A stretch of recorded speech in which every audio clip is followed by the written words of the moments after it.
أعوذ بالله من الشيطان الرجيم بسم الله الرحمن الرحيم الحمد لله رب العالمين والصلاة والسلام على أشرف الأنبياء والمرسلين وعلى آله وصحبه أجمعين سبحانك لا علم لنا إلا ما علمتنا إنك أنت العليم الحكيم ولا حول ولا قوة إلا بالله العلي العظيم السلام عليكم ورحمة الله وبركاته.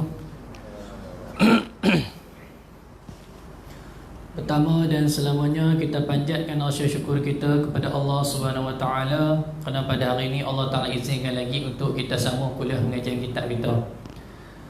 Itu kitab Baitul Musalli, ada kitab Faridah, nanti kita sambung lepas kita habis Baitul Musalli ni selepas solat Jumaat. Nanti selepas pada solat Jumaat dia akan bahas pula berkenaan dengan solat Jumaat. InsyaAllah nanti kita baca balik kitab Faridatul Faraid. Kita tengok kitab Baitul Musalli.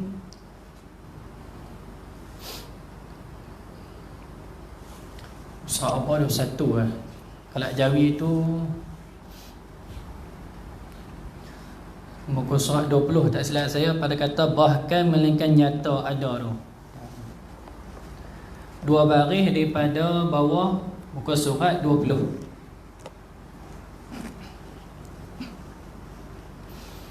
Kita ambil sikit pangkai dia tu. Dia kata, dan barang siapa tiada mengira-ngirakan pekerjaan, yakni pekerjaan berjemaah tu, bagi dirinya bahawa adalah ia pada Allah dibilangkan daripada orang yang munafik. Kat situ.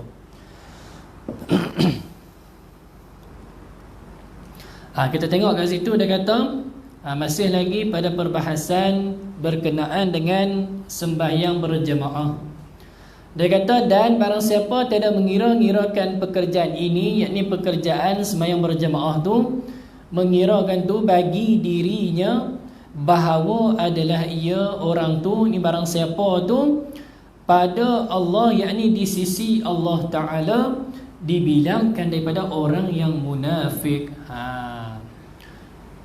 Syekh Dr. Fatani sebut dalam kitab Baitul Musalli ni, siapa yang ambil ringan dengan sembahyang berjemaah ni ataupun tak ambil bab kira, kita kata maka kita kata ambil mudah, maka orang tu dibilangkan dia tu di sisi Allah daripada orang yang munafik.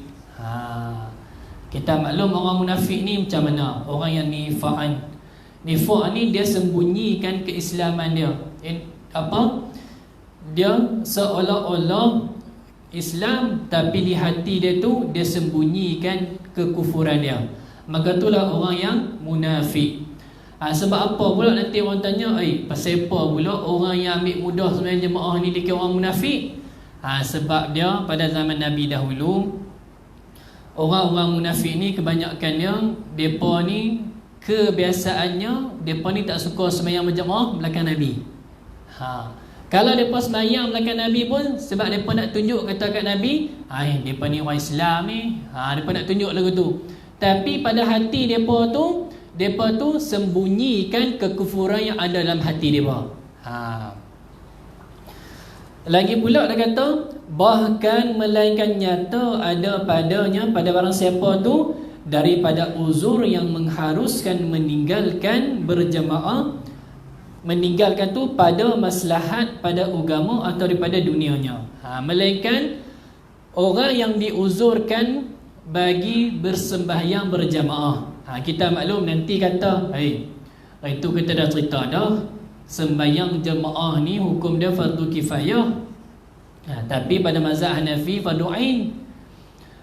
dah tu tak ada uzur ke? Ada uzur. Maka apa uzur yang dibolehkan bagi seseorang tu tinggal sembahyang berjemaah? Antaranya yang kita tahu, salah satu dia hujan. Misalnya kita kata kita nak mai sembahyang pada masjid ni, tak pun mai di surau ni, maghrib tadi tiba-tiba hujan lebat. Nak mai takut lagi baju basah habis semua, maka waktu tu kita diuzurkan daripada solat berjemaah. Ataupun kita katalah kita ni sakit, tak pun kita jaga orang sakit, kita duduk di hospital ke, jaga orang sakit ke, maka waktu tu pun kita dikira orang yang uzur berjemaah. Ataupun kita katalah kita nak main-main, dalam perjalanan kita nak main semayang tu, tiba-tiba kita kata lori tu dia main lindih kepada ayak locok tu, kena pada badan kita, kena pada pakaian kita, maka waktu tu pun kita diuzurkan juga sembahyang jemaah. Kita bolehlah balik pergi tukar baju. Kalau kita sempat kita pergi tukar baju, kita main balik tak apa. Sebab apa? Sebab bila mana orang yang diuzurkan jemaah ni termasuk dalam orang yang dikecualikan. Makna kata uzur ni uzur syar'i lah, bukan uzur sahaja buat ni. Bila mana orang ni diuzurkan, maka bolehlah bagi dia ni dikecualikan daripada bersolat jemaah. Tak pun kita katalah nak main tu tiba-tiba kena selut, kena selut pada pakaian kita ataupun baju kita, maka waktu tu pun kita pun dikira orang yang uzur jemaah. Bila cerita pasal selut ni, teringatlah apa cerita Tok Kenali. Ada satu tuan rumah tu panggil dia pergi makan kenduri. Panggil makan kenduri, bila mana dia pergi pada kawasan kenduri tu, dia tengok tu dia dengan ada apa, perempuan tak tutup aurat, laki perempuan tak asing kenduri tu, lepas tu pasang lagi lagu-lagu danduk apa semua. Maka waktu tu Tok Kenali kata, macam mana aku nak buat helah supaya aku ni tak perlu nak hadir kepada kenduri tu. Sebab kita duk tahu kata selama ni hukum bagi bila mana orang nyebut kita pergi kenduri, kita kena hadir. Kan ada hadis Nabi sebut tu, haqqu muslimin ala muslimin qabsatun. Hak seorang muslim atas seorang muslim ada 5. Salah satu dia bila mana dia jemput kita pergi pada walimah dia, kita wajib hadir. Dah tu kalau ada maksiat lagu tu wajib tak kita hadir. Maka Tok Kenali ni bila mana dia tengok pada kawasan kenduri tu ada maksiat sebagainya, makna kata lelaki perempuan dia bercampur, macam kita dah buat lah ni lah kan. Kalau ikut tu pun dah dikira dah. Makna kata kalau eloknya kita buatlah kenduri anak kita kan, kita asingkan lelaki satu kemah, perempuan satu kemah, dengan pasangnya lagu-lagu danduk sebagainya. Lepas tu Tok Kenali ni dia pergi terjun dalam sawah. Dia pergi terjun dalam sawah, habislah berlumuk habis badan-badan dia dengan seluk tu. Lepas tu dia pergi kat tuan rumah, dia kata minta maaf lah noh, tak boleh masuk dalam kenduri ni, badan habis jatuh tadi. Tu dia cari helah dia. Itu salah satu daripada helah kalau kita nak buat lah. Kalau kita warak tak apa lah kan. Kita pun tak pergi kenduri, tak masak di rumah ini, pergi pula makan free. Siapa tak mau makan free kan? Kita pun pergi je lah. Tak apalah kita pergi pun dalam keadaan, kalaulah lagi satu, kalaulah kita pergi, misalnya kata kita ni tok lebay kan, tok imam kan, bila kita pergi di kenduri yang ada maksiat tu, contohlah mereka ni pasang lagu dandut kan, lagu apa kan, lagi perempuan campur dengan tak pakai tudung dan sebagainya, dengan asbab kita pergi tu boleh kurang maksiat tu, elok kita pergi. Faham tak?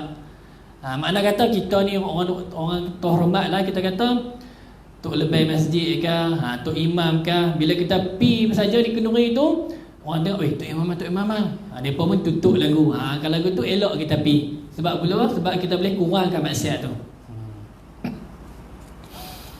Tu cerita Tok Kenali. Lagi pula Tok Kenali ni kan dia tak pakai kasut. Hebat Tok Kenali ni, wali lah. Bila cerita Tok Kenali ni, sajalah kita cerita bila selit-selit tu. Duk mengaji kitab orang kata boring. Kita cerita sikit pula hari ni. Tok Kenali ni masa dia mengaji di Mekah dulu, Tok Guru dia syarat lah kata. Dia kata, di Malaysia lah ni ada musim buah durian. Lepas tu Tok Guru dia syarat ni kata, aku teringin nak makan buah durian tu, lagu mana buah durian tu saya tengok. Tok Kenali kata, sat aku pergi ambil. Dia hilang tu, lepas tu dia main balik, buat main rian depan mata syekh dia. Tu karamah dia, karamah untuk kenali. Yang tu orang panggil ilmu lipat bumi. Mana kata perjalanan yang panjang ni Allah Ta'ala bagi jadi pendek bagi dia. Tu untuk kenali. Lepas tu guru saya cerita juga, untuk kenali ni dia ada satu penyakit basir. Dia mana kata dia punya sistem aliran najis dia semua tu cepatlah keluar kan. Tapi bila mana orang tengok Tok Kenali ni pergi di pekan ni, beca ni bila tengok Tok Kenali ni, dia pun pakat panggil Tok Kenali. Walaupun dia tahu kalau lah Tok Kenali duduk atas tempat duduk beca tu, nanti akan keluar najis. Sebab Tok Kenali ada penyakit basir. Tapi bila mana dia tahu macam tu, sekalipun Tok Kenali ni bila mana duduk atas kursi beca depa tu akan keluar najis, tapi dia pun tetap panggil juga. Sebab apa? Sebab kalau lah Tok Kenali duduk dekat beca tu, seminggu dia punya beca ni laku. Tu Tok Kenali punya karamah dia. Hebat Tok Kenali ni.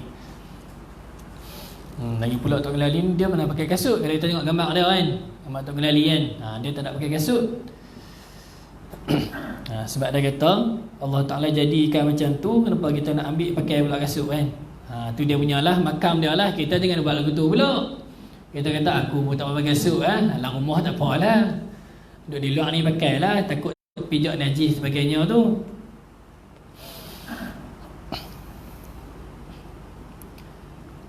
Dan lagi pula Tok Kenali ni juga, dia ni murid kepada Syekh Ahmad Fardani. Syekh Ahmad Fardani pengarang kitab Faridah yang kita duk mengaji tu. Dia anak murid kepada Syekh Ahmad Fardani. Bila Syekh Ahmad Fardani duk mengajar ni, Tok Kenali ni dia suka tidur. Tapi bila mana lepas pada Syekh Ahmad ni tanya murid ni tak boleh jawab. Padahal dia patut jaga. Bila main dekat Tok Kenali ni, orang panggil dia Awang. Tok Kenali ni, Awang, tadi aku tanya tadi aku jawab apa? Duk ngajak tadi try beritahu balik.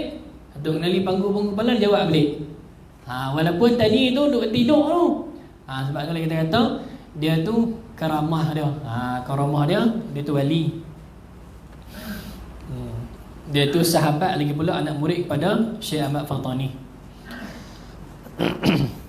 Tu murid dia tu Syekh Idris Mabawi tu salah seorang pada murid dia lah. Syekh Idris Mabawi yang kita ada kamus Mabawi tu kan. Tu salah seorang daripada anak murid Tok Kenali.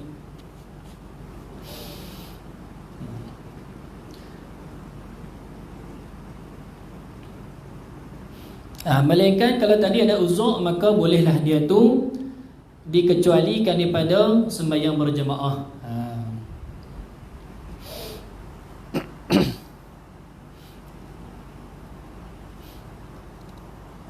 Ataupun masuk sekali juga uzur orang yang terlalu lapar. Misalnya kita kata dia ni duk lapar, lepas tu dengar bila zadah ni nak makan dulu kan, nak pergi sembahyang dulu. Kalau lah waktu tu dia terlalu lapar, maka dia pun diuzurkan daripada sembahyang berjemaah juga. Takut-takut nanti kita kata sembahyang dulu kot baru makan, padahal kita duk tengah lapar tu. Tak apa, boleh lah. Kalau pada makam kita ni, kita ni makam orang awam macam tu lah. Tapi kalau eloknya kita dahulukan sembahyang dululah. Lagi pula dia kata, dan jika berlaku kita atas qaul yang mengatakan wajib ambil akan seorang, yakni seorang kawan, sembahyang bersama-sama pada rumahnya supaya sejahtera daripada dosanya, yakni dosa tinggal jemaah, atas qaul yang mengatakan wajib atau lepas makruh. Yakni ni kita ni kalau lah kita duduk di rumah, yang pertama sekali, kalau lah kita berpegang atas qaul yang mengatakan wajib sembahyang jemaah, wajib kita cari seorang kawan kita untuk kita bersembahyang jemaah. Yang tu atas qaul yang mengatakan wajib. Ataupun atas qaul yang mengatakan sunat muakkadah, kita ni cari seorang kawan untuk kita sembahyang jemaah supaya nak lepas daripada makruh. Sebab sunat lawan dia makruh. Dan supaya mencapai dengan pahala jemaah. Ayat ni kita panggil kita salah seorang kawan kita untuk kita dapat pahala berjemaah tu. Yang ni sebab kita nak tolak atas kaul yang mengatakan wajib sembahyang berjemaah, dan lagi pula kaul yang mengatakan sunat muakkadah kita bersembahyang jemaah. Yang ni sunat muakkadah itu kita cerita dah. Adapun hukum asal sembahyang jemaah tu fardu kifayah. Tapi bila mana di kawasan kita ni, contohlah kita kata di surau kita ni dah ada orang buat apa sembahyang berjemaah, maka fardu kifayah tu dah lepas dah. Maka kita buat jemaah selepas tu jadi apa? Sunat muakkadah. Dia punya tertib dia tu. Tapi kita buatlah, kita buat fardu takdir. Dalam kitab fiqh dia buat fardu takdir. Contoh dalam kampung tu ada 2 orang saja yang tak musafir. Makna kata orang lain semua pakat keluar, habis musafir habis. Contohlah kita kata esoklah kita kata semua pakat surau Taman Serai Setia ni, geng-geng pada serai ni semua pakat nak pergi Kuala Lumpur. Nak pergi apa? Nak pergi tengok Covid. Sajalah kita buat, padahal tak ada apa pun kan. Nak pergi tengok kat sana sebab ramai orang. Tu orang cari penyakit. Contohlah kita kata semua pakat pergi. Last sekali tinggal cikgu dengan Tok Imam 2 orang je.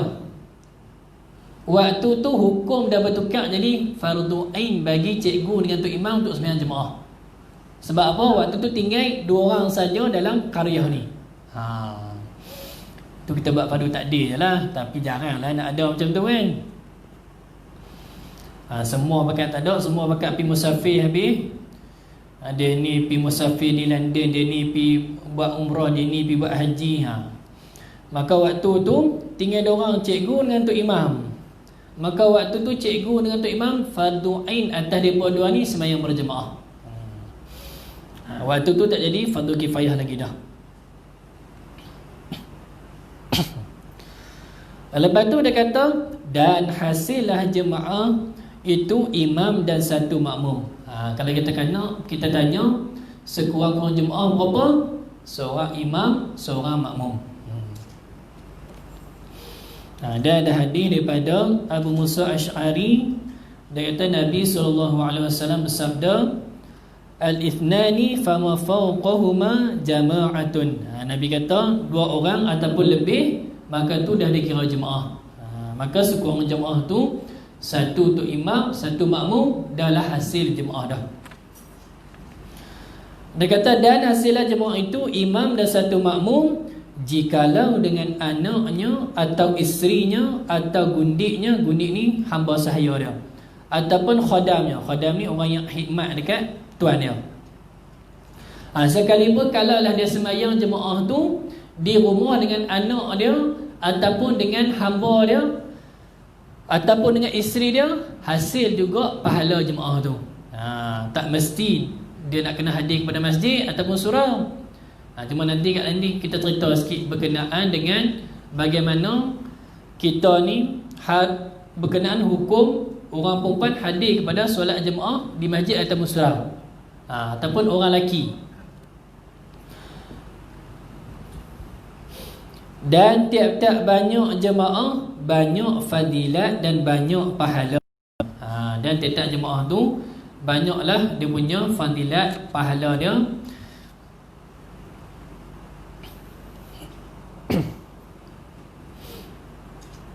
Ada hadis Nabi sebut daripada Abi bin Ka'ab bahawa Nabi SAW sabda salatul rajuli ma'a rajuli azka min salati wahdahu wa salatuhu ma'a rajulaini azka min salati ma'a rajuli wa ma kathura fahuwa ahabbu ila Allah Ta'ala.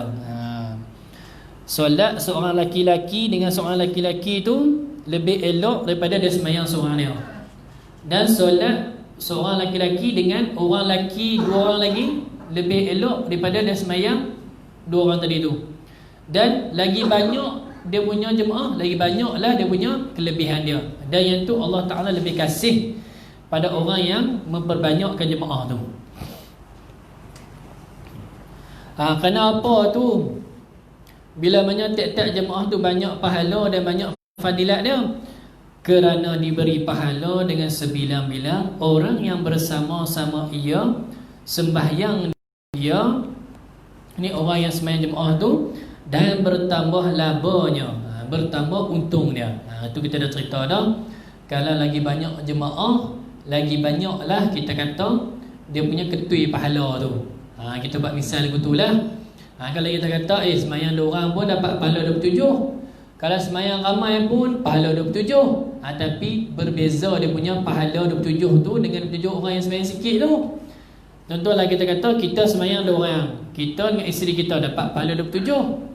Kita main di surau pula, semayang makmum lagi ramai lagi, imam, batu makmum. Yang tu lebih lagi 27 tu nisbah kita kata kalau bola kecil tu semayang 2 orang tadi bola kecil 27 juga. Tapi kalau semayang ramai dapat bola besar 27. Lagu tu kita kata.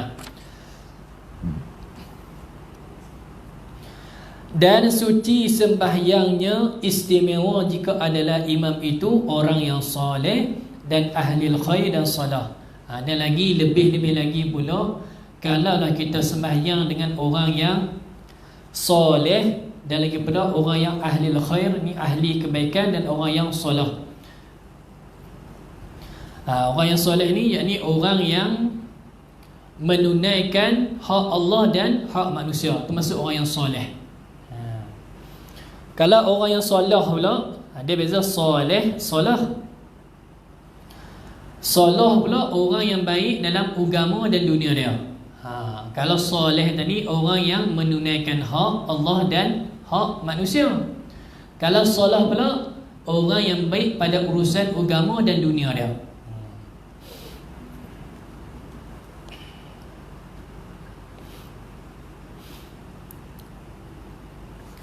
Dan lagi pula saya sempat tengoklah dalam kitab Muqaddimah Hadramiyah berkenaan dengan tartib imam yang kita nak lantik, dan siapa yang paling layak sekali jadi imam.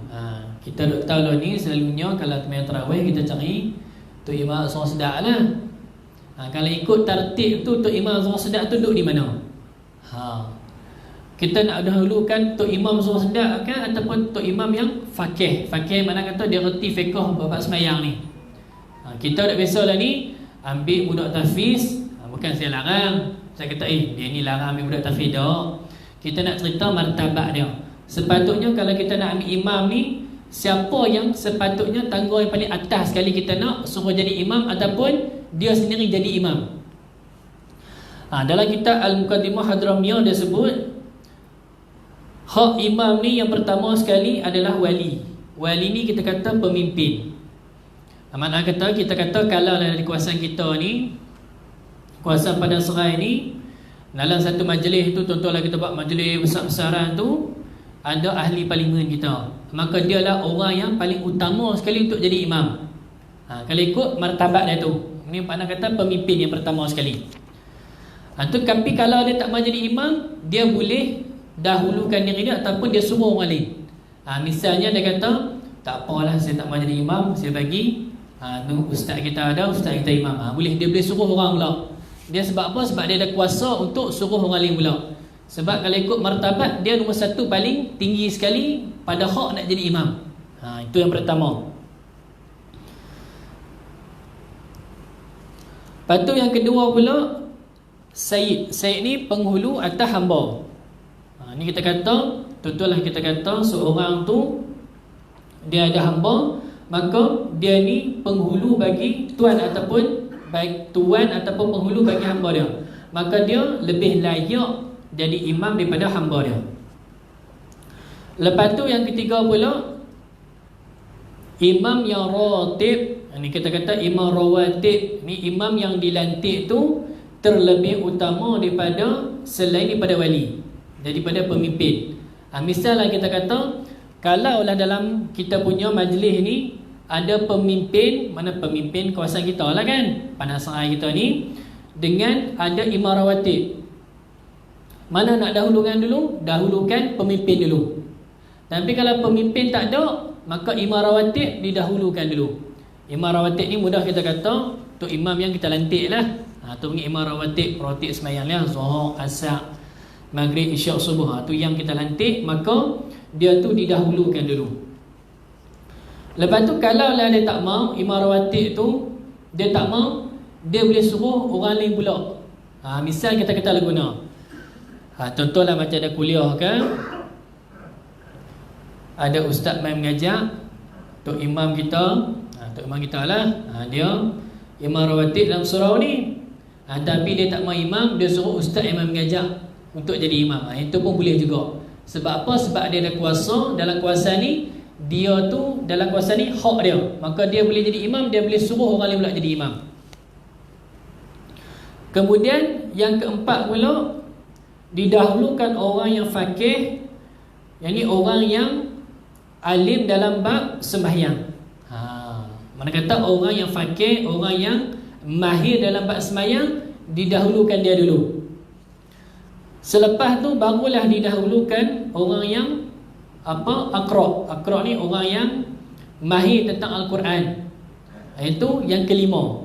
Mana kata dia ni mungkin hafiz Quran atau sebagainya, boleh kita dahulukan dia, tapi selepas daripada orang yang faqih tadi. Mana kata kalau kita kata di kawasan kita ni ada orang tu hafiz Quran dengan seorang lagi tu ustaz, kita kata ustaz tu dia tu mahir bab-bab semayang ni, dia reti bab-bab fiqh semayang sebagainya, dahulukan ustaz tu dulu, baru kita dahulukan orang yang hafiz Quran ni ataupun orang yang mahir dengan Quran ni.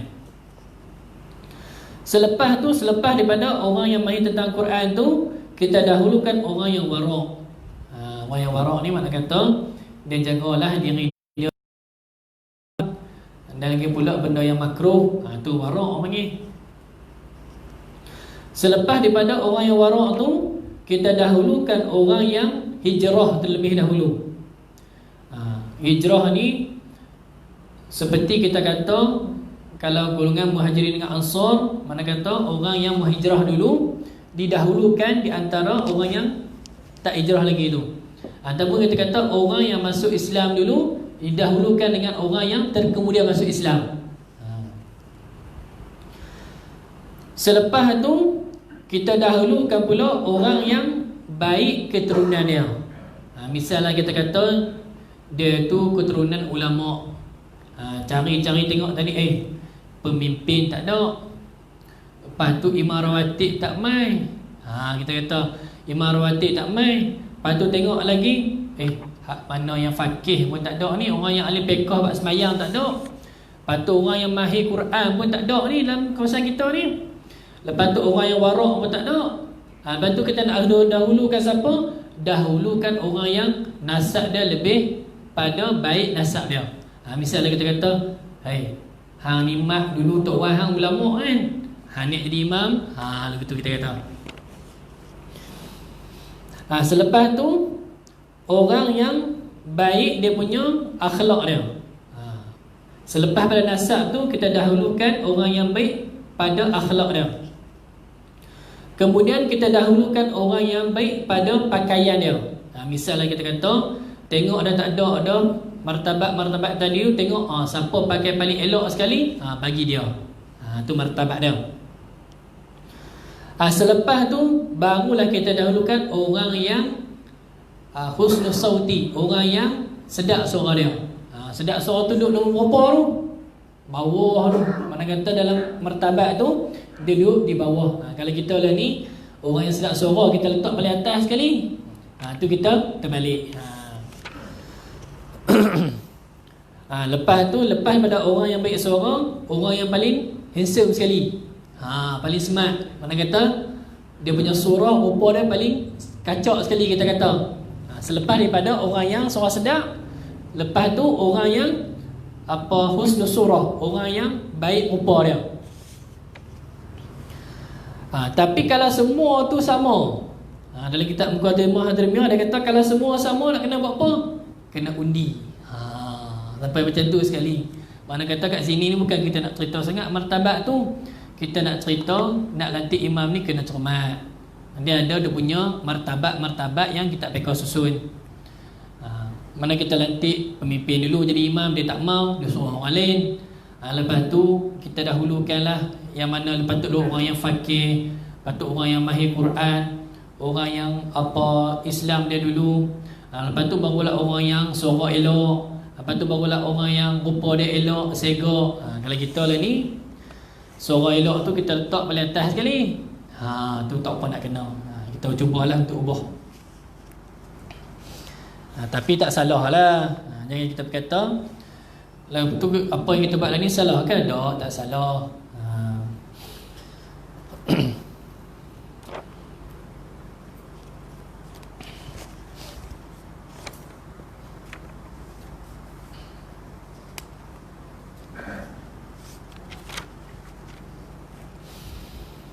Lepas tu dia kata pula, kita sambung balik, dia kata, dan lagi disebut pada beberapa hadis bahawasanya tiap-tiap langkah yang dilangkahkan oleh hamba padanya pada langkah tu berjalan menuntut jemaah pahala yang amat besar, iaitu disurat 10 kebajikan dan dihapuskan 10 kejahatan. Dihapuskan tu dihampuskan tu maksudnya dihapuskan.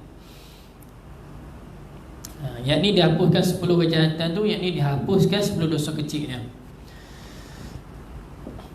Dan lagi pula kelebihan bagi orang yang berjalan menuju kepada masjid, setiap langkah tu disuratkan bagi dia pahala yang amat besar, iaitu disurat bagi dia 10 kebajikan dan dihapuskan bagi dia tu 10 kejahatan.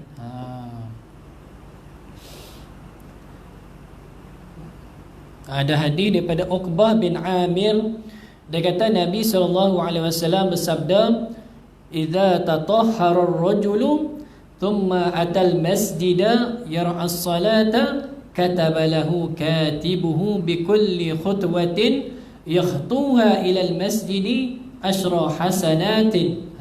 Nabi kata apa?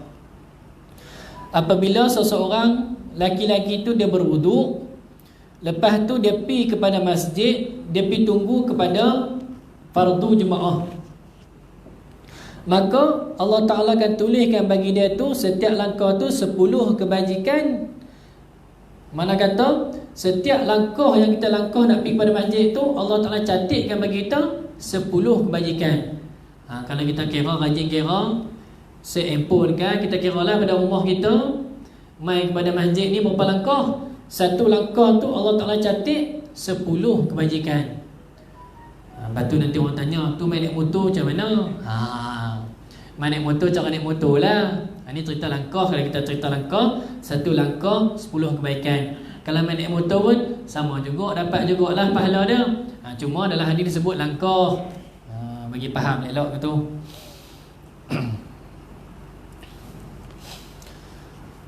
Dan lagi pula dia kata, dan yang menanti sembahyang kemudian daripada sembahyang itu setengah daripada yang mendampingkan dirinya kepada Allah, umpama ia sembahyang maghrib, kemudian ia yang menanti tu, orang yang tunggu sembahyang tu duduk menanti sembahyang isyak, dan yang menanti bagi sembahyang dibilangkan dia yang menanti tu pada Allah, yakni di sisi Allah orang yang sembahyang.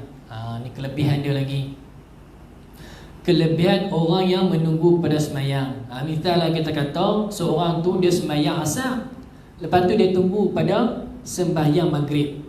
Dia sembahyang maghrib, tunggu pula pada sembahyang isyak. Maka waktu dia tunggu tu, dia tu dibilangkan oleh Allah Ta'ala sebagai orang yang sembahyang. Ada hadis daripada Abi Hurairah, Nabi SAW sabda, "Ahadukum qa'ada yantaziru salata bi salatin ma lam yuhdith tad'u lahu al-malaikatu Allahumma ighfir lahu Allahumma arhamhu." Lagi pula dapat doa malaikat pula. Nabi sebutlah hadis ni, Nabi kata apa? "Sesungguhnya sesiapa sahaja dari kalangan kamu yang duduk dalam masjid kerana menunggu didirikan sembahyang berjemaah, maka dia akan dikira sebagai orang yang sedang melakukan solat. Tapi selama mana dia tidak berhadas, sementara para malaikat pun sentiasa berdoa untuknya dengan kata mereka, wahai Tuhan kami, berikanlah keampunanmu untuknya dan cucurilah rahmatmu. Lagi pula malaikat doa pula kat kita. Hadis ni riwayat Imam Muslim. Nabi kata apa? Kalaulah seseorang tu dia tunggu kepada sembahyang berjemaah yang lagi akan datang, maka Allah Ta'ala akan cantikkan bagi dia ni seolah orang yang tengah semayang, tapi dengan syarat selama dia tak berhadas. Maka macam kita ni dikira orang yang dicantik sebagai orang yang tengah semayang. Kita maghrib tunggu pada isyak, selama mana kita tak berhadas, maka kita dikira orang yang sedang bersembahyang. Dan lagi pula malaikat doa pada kita pula, Allahumma firlahu, Allahumma arhamu, ya Allah ampunkanlah dia, dan ya Allah rahmatilah dia. Mana kata kita sepanjang doa dalam majlis ni sementara tunggu isyak nanti, malaikat duk minta ampun kat kita dan malaikat minta rahmat kepada kita pula. Dia punya kelebihan dia tu. Dan orang yang duduk pada tempat sembahyang, sentiasa malaikat minta ampunkan baginya dan doakan dia, ni orang tu, orang yang duduk pada tempat sembahyang tu, hingga berhadas atau berkata perkataan yang tiada takluk pada kebajikan. Ni sambungan dia. Mana kata selama mana kita duduk dalam tempat sembahyang kita tu, selama kita tak berhadas, maka malaikat akan mendoakan kita. Tapi itu selama mana kita tak berhadas dan selama mana kita tak berkata perkataan yang tak ada kaitan dengan kebajikan. Tapi kalau kita duduk di masjid, duduk di surau, duduk sembang bola, tak boleh juga. Kita kata, aku mengaji tadi, ada hadis Nabi sebut, siapa yang tunggu, misalnya kata kita ni duduk sembahyang maghrib, tak payah balik lah hari ni, aku baru dengar hadis tadi. Selalu kita duduk balik maghrib, balik tengok bola ke apa ke, balik tengok berita TV3, tak apalah hari ni aku nak duduk di masjid lah. Tapi duduk bersembang dengan kawan tu pasal bola ke gosip wah, serupa jugalah, tak dapat jugalah pahala seperti mana menunggu pada sembahyang tadi tu. Sebab dia kait selama tak berhadas ataupun dia tak berkata perkataan yang tak bergantung dengan kebajikan. Tapi kalau dia sembang tentang benda-benda yang tak elok semua, benda maksiat ke ataupun duk sembang benda yang lara, maka tak dikira dia tu dalam kalangan orang yang menunggu sembahyang tadi tu.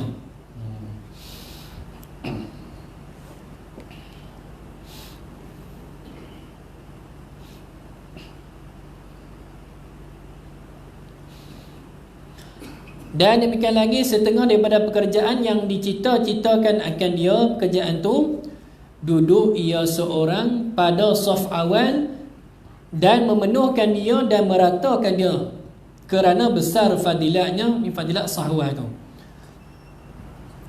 Dan lagi pula setengah daripada pekerjaan yang patut kita cita-citakan adalah kita rebut saf yang pertama.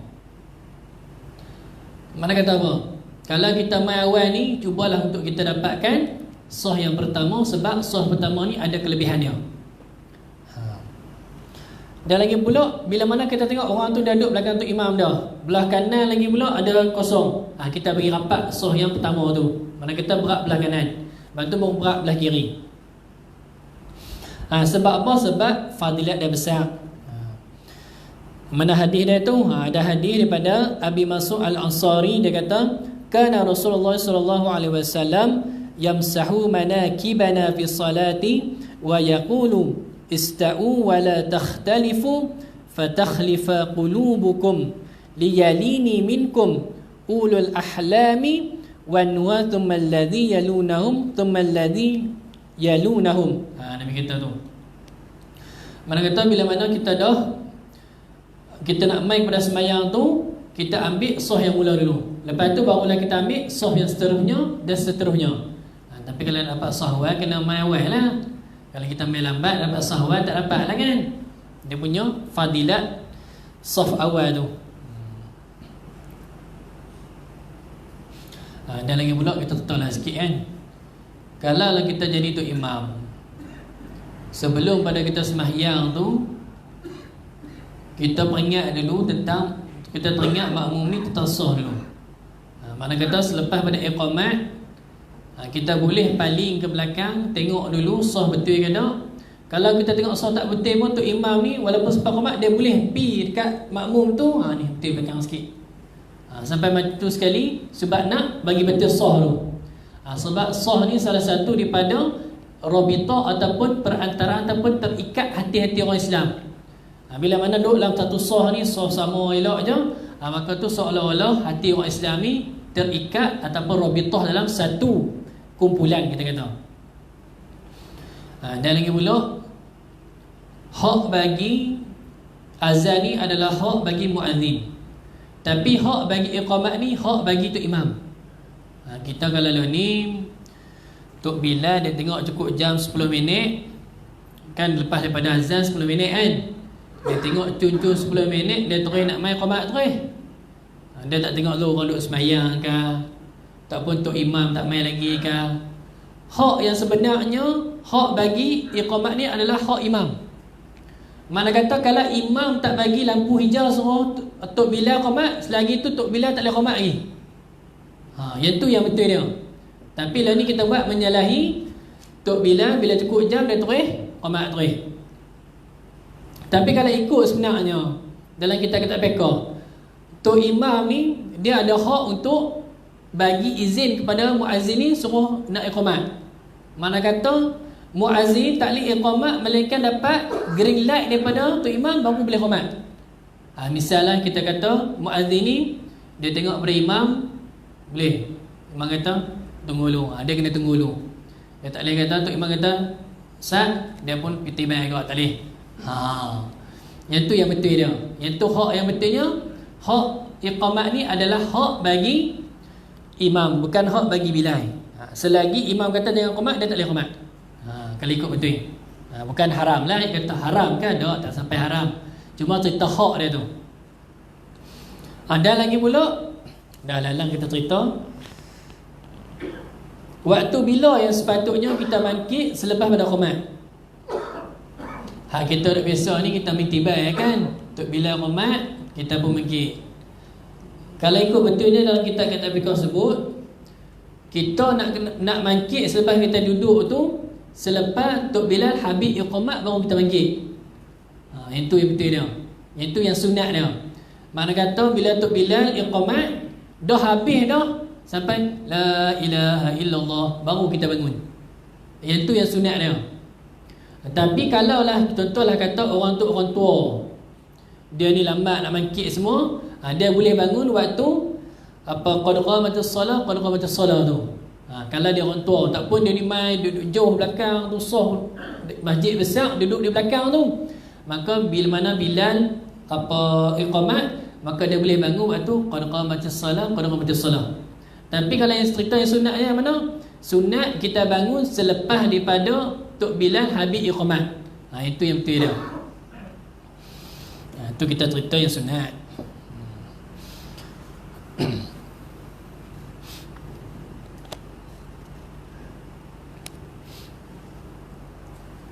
Ada lagi pula Tok Imam juga, sebelum daripada dia jadi imam tu, dia kena peringatkan dulu dia punya makmum dia ni supaya betulkan saf. Kan kita dah dengar isawu sufufakum fa inna taswiyatas safi min tamami salahan. Kita dengar kan, bisa dengar tak? Tok Imam dah peringat gitu kan. Yang tu sunat bagi Tok Imam ni dia peringat.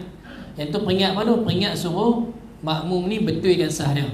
Tapi kalau makmum tu duduk tegak juga tak mau betul sah, orang duduk depan ni, dia pergi duduk depan lagi, Tok Imam tu boleh, dia pergi tu, dia tolak kata, ni masuk sah ni. Sampai macam tu sekali kan, nak cerita kata, nak jaga kelebihan tu. Dan lagi pula jadi masalah juga, azan dah masuk dah yuk. Masuk kita tutalah satu lagi. Jadi masalah juga orang cerita kata, orang faham hadis tu secara zuhir, bila mana kita tak rapatkan sah ni, syaitan masuk. Dia ruang yang sebenarnya tu sekira-kira jangan sampai dua orang boleh masuk pada celah-celah tu. PKP tak cerita lah kan. Ni kita dengan sah ni, PKP lain cerita lah. Ni kalau sah betul biasa ni, sekira-kira yang dikatakan dalam hadis Nabi sebut suruh rapatkan sah tu, kalau kita tak rapatkan sah syaitan masuk tu, dalam syarah hadis tu, hadis riwayat Bukhari, dia sebut sekira-kira jangan sampai dua orang boleh masuk pula di antara tengah-tengah sah tu. Kita dah buat lah ni macam mana? Kita dah buat lah ni sampailah kita nak pijak kaki orang habis. Sebab apa? Nak empatkan soft. Bau belaga, kaki belaga. Dia tak sampai teruk macam tu. Jadi kita ambil sampai payah sangat, sampai nak kena rapat, kadang sampai pijak kaki kawan kita semua tu kan. Dia sekurang-kurangnya jangan bagi ada ruang 2 orang boleh masuk pula. Tapi kalau kita rapat lagi elok lah. Yang tu lagi molek lah kita kata kan. Yang tu macam tu. Dan ini kita duk kata pula kawan kita tu, dia punya sah tu adalah ruang sikit je. Dia kata rapat lagi. Dia pula ada penyakit apa semua tu. Saat lagi kita pergi pijak kaki dia melompat pula kan. Tu lagi kacau yang tu. Maka jangan sampai boleh masuk pula 2 orang dalam enggang sah tu. Sekurang-kurangnya. Tapi sunatnya kita rapatkan je lah.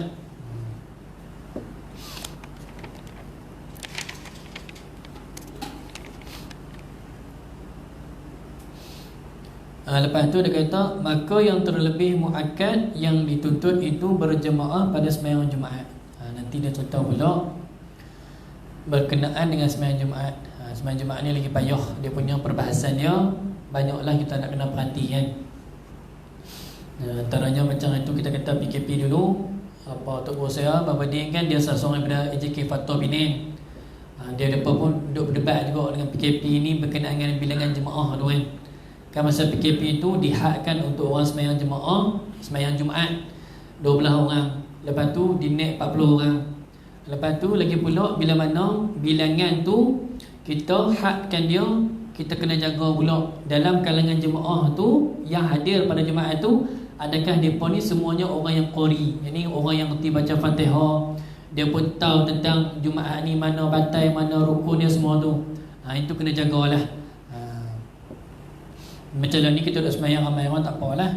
Tapi nak cerita ni kalau lah contohlah macam itu PKP dulu sembahyang cukup-cukup 40 orang, ambil bedak pada qaul mazhab kita Syafi'i, itu qaul mutamad. Ini qaul yang apa disebut bahawa sekurang-kurang jemaah Jumaat itu adalah 40 orang. Bila mana kita ambil pada qaul yang mengatakan 40 orang tu, kita kena perhati pula dalam 40 orang tu adakah semua tu qari, boleh baca Fatihah elok, dia pula tahu rukun-rukun sembahyang sebagainya. Tu kena perhati elok lah. Tumbaqala wallahu subhanahu wa ta'ala alam. Moga-moga apa yang sampaikan pada hari ini dapat kita ambil manfaat dan kita sampaikanlah pada orang yang tak dapat hadir pada hari ini. Pakat-pakatlah kita ajak anak-anak kita yang mana dah boleh main lah. Pakat main-main jemaah. Ni saya ni apa di kampung mak mentua saya kat Corong Tok Kun. Tok Imam Corong Tok Kun dia kata selepas pada PKP ni, selepas daripada kerajaan benarkan orang sembahyang jemaah, orang yang sembahyang jemaah semakin berkurang. Dia punya nampak kat situ, kita kata nampak satu benda yang tak elok lah. Sebab apa? Sebab duk biasa duk di rumah seronok, duk tengok cerita 7 hari bercerita ilmu lah apa semua tu, dia nak main masjid pun jadi liat dah. Maka Tok Imam Masjid Corong Tok Kun tu dia kata macam tu lah. Dia kata lagi pula anak-anak muda ni selepas daripada PKP ni, mereka semakin kurang main sembahyang jemaah. Orang tua pun ada yang kurang juga. Asalnya dia kata 3 saf, betul lepas PKP ni jadi 1 saf betul je. Mana kata kesan kita dengan salahkan PKP tu diri kita sendirilah kan. Macam tu jugalah kita di sini pun. Sepatutnya bila mana kerajaan bagi kepada kita untuk sembahyang jemaah balik, kita pakat-pakat amal lah balik kan. Moga-moga dengan kita sembahyang jemaah tu Allah Ta'ala angkat bala Covid ni kan. Wallahu a'lam. A'udzubillahi minasyaitonirrajim. Bismillahirrahmanirrahim. Alhamdulillahirabbil alamin. Wassalatu wassalamu ala asyrafil anbiya'i wal mursalin wa ala alihi wa sahbihi ajma'in. Subhanaka la ilma lana illa ma 'allamtana innaka antal alimul hakim. Wala hawla wala quwwata illa billahil aliyil azim. Allahumma faqihna fid din wa 'allimna ta'wil wa ihdinas siratal mustaqim. Wala hawla wala quwwata illa billahil aliyil azim. Wa sallallahu ala sayyidina Muhammadin wa ala alihi wa sahbihi baraka wasallam. Walhamdulillahi rabbil alamin. Assalamualaikum warahmatullahi wabarakatuh.